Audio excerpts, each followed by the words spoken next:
everybody, it's Holly. I have been going to theme parks with my family for I don't know how long. My oldest is 21, my youngest is 12. So I've been going for 15, almost 20 years now with my family in theme parks all over the United States. And one of the things that I get asked all the time is, how do you avoid the crowds? Why are there no people in your photos? It looks like the parks were empty. 9 times out of 10, they were not. 9 times out of 10, there were tons of people there.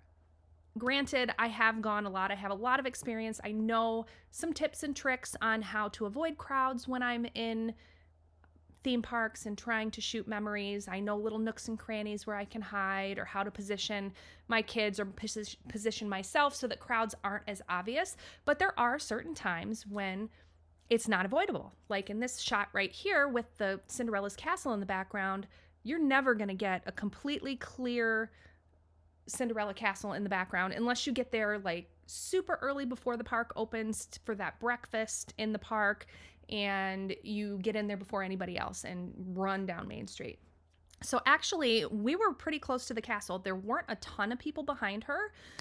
This is on our trip when we went in January of this year, and there weren't a ton of people, but there still are people in there, and they're distracting, and I don't want them in my memories, so I am going to get rid of them.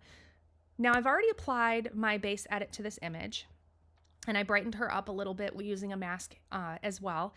And now I am just going to show you a few ways that I can use that really quickly gets rid of people in both Lightroom and Photoshop. I tend to go to Photoshop because I like to clean up my images in Photoshop, and I feel like their generative AI tools are a little bit more accurate. They have been brought to Lightroom a lot more recently than they've been brought to Photoshop, so I feel like it's a more powerful tool in, oops, my screen decided to pause while I was talking. I feel like it's more accurate in Photoshop than in Lightroom. But a lot of people don't use Photoshop. A lot of people only use Lightroom, and there are ways to get pretty good results or very good results depending on how lucky you are with what it detects. So here is my image, and I'm going to show you first how to do it in Lightroom. You go up here to this little eraser tool in the top of your develop module in Lightroom. And I like to make sure that use generative AI is checked, and detect objects is checked. Now you can use a brush and brush things over for manual control. So you can decide to do, just brush it over one person and click remove. You can definitely do that. It takes a few seconds. And it didn't do too bad of a job. Let's see how it looks without. Yeah, that did a pretty good job there. So that's definitely one way you can do it in Lightroom. When you get to backgrounds, though, that are a little bit more complicated, like over here or with this thing behind them, these people, then that's when sometimes in Lightroom I feel like you don't get the best result. So I'm going to take that off, bring that little girl back. You can also in Lightroom go down here to distraction removal. This is a newer tool that is available, and it's actually pretty powerful. So you can just click on people, you can click on reflections, but if you click on people, it detected all of the people that it saw in my photo that it knows is not my main subject. And then you just click remove, and they're all gone. Now to me, I see little flaws in there that would drive me crazy, like these little poles that it put in behind it that aren't at the right distance, and where these people were, it's a little weird in the background. But for everyday memories and you want a quick edit, it did a really good job. But I'm going to take that off, and I'm going to take this to Photoshop and show you how you can also do it in Photoshop. So I'm going to go to Photo, Edit in Photoshop.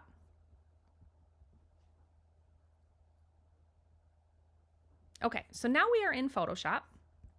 I'm going to zoom out a little bit, and I'm going to duplicate my layer by hitting Command J. And I am going to grab my little remove tool, and then up here in the top, you have find distractions, very similar to what was in Lightroom. So you can go to people, and it's finding the people. It's actually being slower than Lightroom was, okay, so it found all these people. See, they're all highlighted in pink. You can choose to do generative AI off, or you can turn generative AI on. I use generative AI on.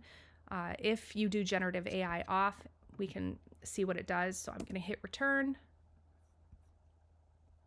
And it's removing the areas. And it did content aware fill. And it did a pretty good job. Again, we have issues here. That's just me being nitpicky and probably things that nobody else would notice. And I could use my remove tool to get rid of that extra pole.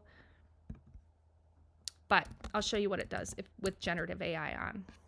So we're going to find distractions again, editable people, and we're going to do generative AI on.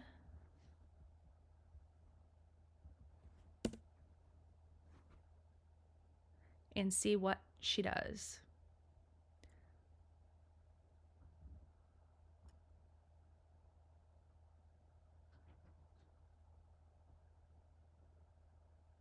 A little bit slow.